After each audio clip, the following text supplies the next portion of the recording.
Good morning, guys. My name is Nonima Tigela. Welcome to my YouTube channel. So today I want us to talk about the Senzo Meyiwa case. Since today we have a new witness that is coming.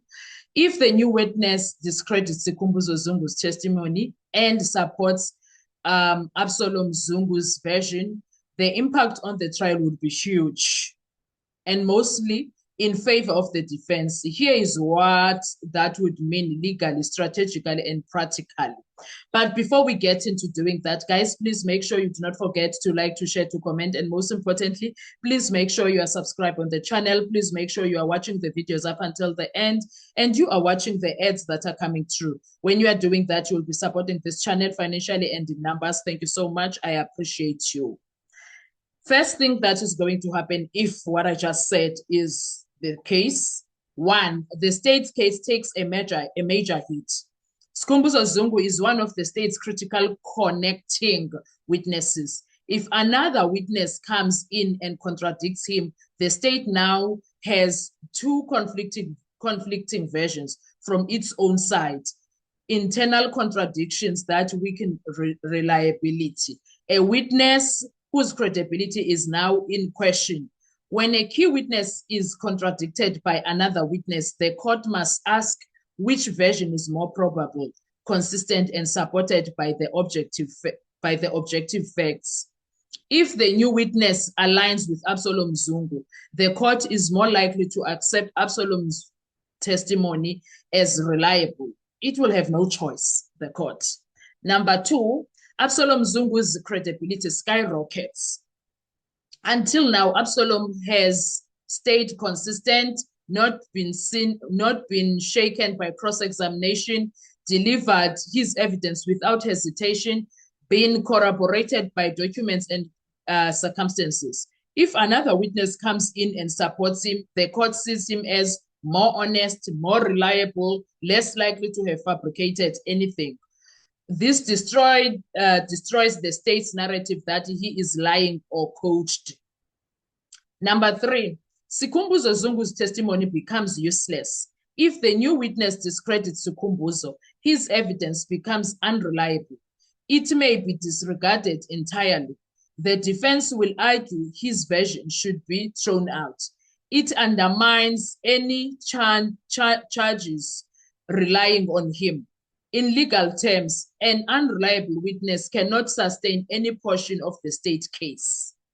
Number four, the judge must re-evaluate the state theory. A new witness contradicting Sikhumbuzo forces the judge to reassess the sequence of events the state claimed, who was allegedly present, what actually happened, whether the charges will still make sense.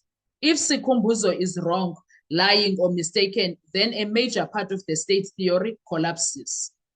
Number five, remember the section 174 discharge that was denied?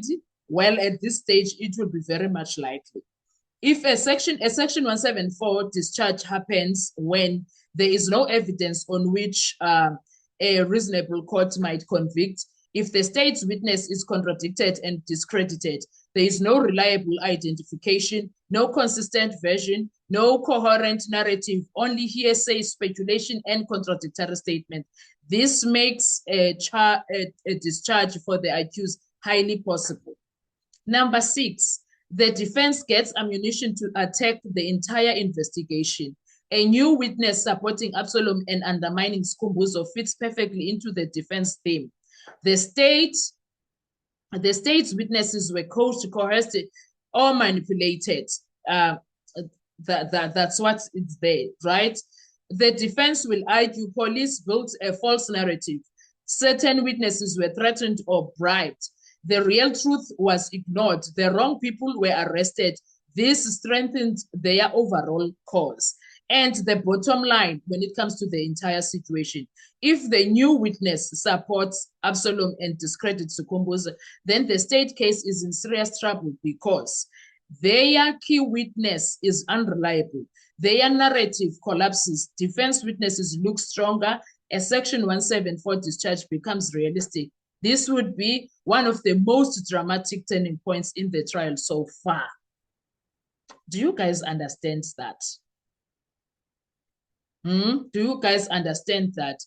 And if this witness comes and destroys Sikhumbuzo Zungu's testimony while confirming everything Absalom Zungu told the courts, then, well, that means if that happens, buckle up, because the entire state case take a violent rose dive.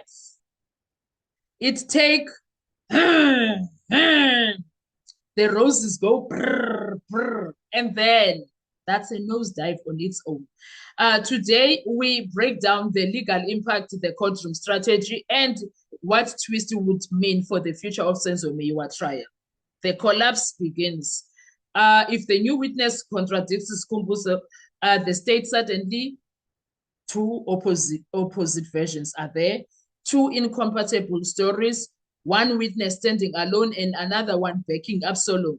And when the state's own witnesses contradict each other, the judge doesn't ignore it. He must ask which witness is more consistent, logical, and backed by evidence. If the new witness supports Absalom, the answer becomes obvious. So in this case, Judge Rata will not have any choice but to do the right thing.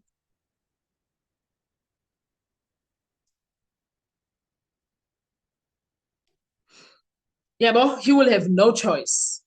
And also, we already know now that if this witness that is coming is going to support the narrative of Absalom Zungu, then his credibility, of course, will go up. It skyrockets.